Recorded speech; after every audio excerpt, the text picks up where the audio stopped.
మిథున రాశి వారికి ఈ వారం అనుకూల ఫలితాలు ఎక్కువగా గోచరిస్తున్నాయి. అన్ని విషయాల్లో పురోగతి బాగుంటుంది. ఆర్థిక స్థితి మాత్రం అంతంత మాత్రంగానే ఉంటుంది. ఆర్థికపరమైన ఒత్తిళ్లు ఉంటాయి. సర్దుబాటు చేసే కొద్దీ మరికొన్ని పుట్టుకొస్తుంటాయి. ధనం అధిక మొత్తంలో చేతికి అందుతుంది.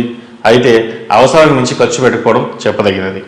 కొనుగోలు అమ్మకాల విషయాలు లాభిస్తాయి. పెద్ద మొత్తంలో అడ్వాన్సులు ఇచ్చి విలువైన ఆస్తులు కొనుగోలు చేస్తారు. ఉద్యోగపరంగా మీ స్థాయి తగ్గనుందని శత్రువర్గం ప్రచారం అధికమవుతుంది. నరదిష్టి అధికంగా ఉంది. ఉద్యోగంలో పరపతి పెరుగుతుంది. అధైర్యపడవద్దు. అనవసరమైన ఆలోచనలు చికాకు కలిగిస్తాయి. మానసిక ప్రశాంతత కోసం కొత్త విధానాన్ని అవలంబించండి. రవాణా సంబంధమైన విషయాలు, ప్రింటింగ్, డాక్యుమెంట్స్, అప్లికేషన్ మొదలైన విషయాలు అతి జాగ్రత్తగా పరిశీలించుకోండి. వృత్తిలో స్థిరత్వం లేక ఉద్యోగపరంగా కంపెనీలు మారవలసిన పరిస్థితి ఏర్పడుతుంది. జాబ్ సాటిస్ఫాక్షన్ లభించదు. అయితే ప్రస్తుత ఉద్యోగ మార్పు మంచిది కాదు. సంతాన పురోగతిపై మరొకసారి పరిశీలన చేసి కొన్ని కొత్త నిర్ణయాలు అమలు పరుస్తారు. కుటుంబ గౌరవాన్ని అడ్డు ఉండదు. ప్రతిష్ట పెరుగుతుంది. వివాహం కాని వారికి మంచి సంబంధం కుదురుతుంది.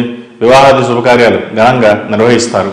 అహంభావం కలిగిన వ్యక్తులు పదవులతో సంబంధం లేకుండా దూరంగా ఉంచండి. మీతో కలిసి వచ్చే వ్యక్తులు మంచి స్థాయి కలిగి ఉంటారు. మీ జీవితంలో ఇది మంచి మలుపని తెలుసుకోండి. కుటుంబ విషయాలపై శ్రద్ధ, పట్టు తగినట్లుగా అనిపిస్తుంది. మీరు పట్టించుకోకపోయినప్పటికీ కుటుంబ పురోగతి బాగుంటుంది. ఇది మీకు సంతోషం కలిగించే అంశంగా మారుతుంది. మీ మనసులోని ఆలోచనలు, వ్యూహం ఇతరులకు తెలియనివ్వరు. కార్యాచరణకు ముందుగా వ్యూహాన్ని ప్రకటించే విషయం ఆత్మీయులతోటి రహస్యంగా చర్చిస్తారు. దైవానుగ్రహం తోడుంటుంది.